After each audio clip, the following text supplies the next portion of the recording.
Evil West, המשחק החדש של Flying Wild Hog, המפתחת מאחורי סדרת Shadow Warrior המענה, הוא לא מה שאתם חושבים.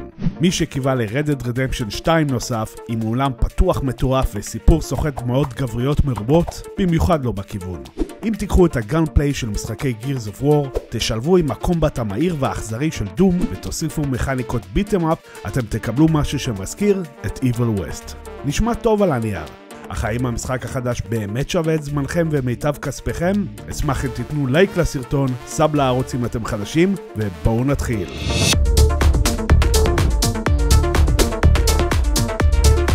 ב-Evil West נגלם את ג'סי רנטיר, בדאס קאובוי עם כפפת חשמל עוצמתית שמגן על המערב הפרוע מצבא ערפדי מפלצתי שהכריז מלחמה על כל האנושות.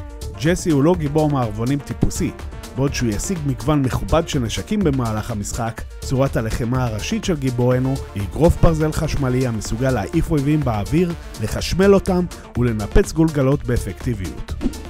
בכנות, לא נהניתי במיוחד מהשעות הראשונות שלי ב-Evil West. בין אם זה בגלל התזוזה המהירה של הגיבור ומצלמת המשחק המסחררת, המבנה הליניארי של הסביבות שלא מעודד חקירה, או רמת הקושי הגבוהה בקרבות בהם מצאתי את עצמי מת שוב ושוב, המשחק גרם לי להיזכר לטובה ולרעה במספר כותרים פחות אפויים מתקופת הפלייסטיישן 2 והאקסבוקס 360.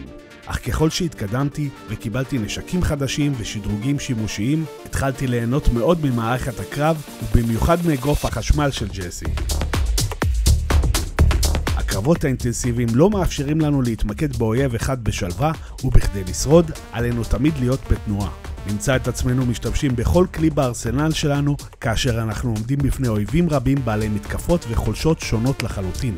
ברגע אחד נחשמל קבוצת אויבים עם הכפפה, ומיד אחרי נצלוף במספר אויבים רחוקים, תוך כדי שאנחנו מתחמקים ממפלצות ענקיות שרודפות אחרינו, אותן נוכל להוריד רק אחרי מספר קאונטרים מתוזמנים. That's good stuff. הקומבט במשחק משובח בהחלט. הבעיה האמיתית עם Evil West היא שזה פחות או יותר כל מה שיש למשחק להציע. גרפית, המשחק נראה לא רע. בפלייסטיישן 5 הוא רץ לי חלק גם במצב ביצועים וגם במצב איכות. העולמות השונים בהם לבקר נראים מרשימים במבט ראשון, אך כבר בשלב מוקדם לא ניתן להתעלם מחולשתו הגדולה של המשחק. עיצוב שלבים ליניארי הוא נוקשה במיוחד. מחוץ לקרבות, המשחק מגביל מאוד את חופש התנועה שלנו, ורוב הזמן אנחנו נרגיש שאנחנו מובלים במורד מספר שבילים חד סטריים ללא יכולת לחזור אחורה, בהם נאסוף שקי זהב שישמשו לקניית יכולות לנשקים, ונפתור מספר פאזלים חביבים ובסיסיים. בכנות, מעבר לקומבט, שאר המשחק מרגיש די פילר. פסקול המשחק, שממש התבקש שיהיה מרים וקצבי כמו הסאונדטרק המדהים של דום איטרנל, לא עושה את העבודה. ומצב הקופ, שיכל לספק תמריץ לסיים את המשחק מספר פעמים, מחבר מפספס בגדול בכך שההתקדמות נשמרת רק לשחקן המזמין. ולמרות שעבר כבר יותר מחודש מאז ההשקה, חוויתי גם מספר באגים מעצבנים שגרמו לי להתעקע במקום ואילצו אותי להתחיל את המשחק כדי להתקדם.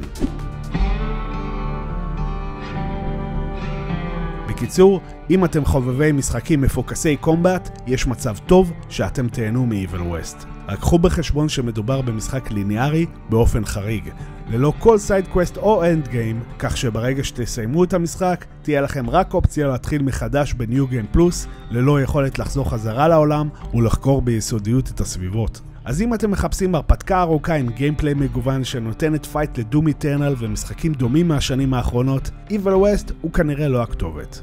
המשחק אומנם פוגע בולזאי בכל מה שקשור לקומבט, אבל בדרך הוא מחטיא את כל שאר המטרות. הציון שלי ל-Evil West, מכל בסדר. תודה רבה ל-Adly United על עותק הסקירה.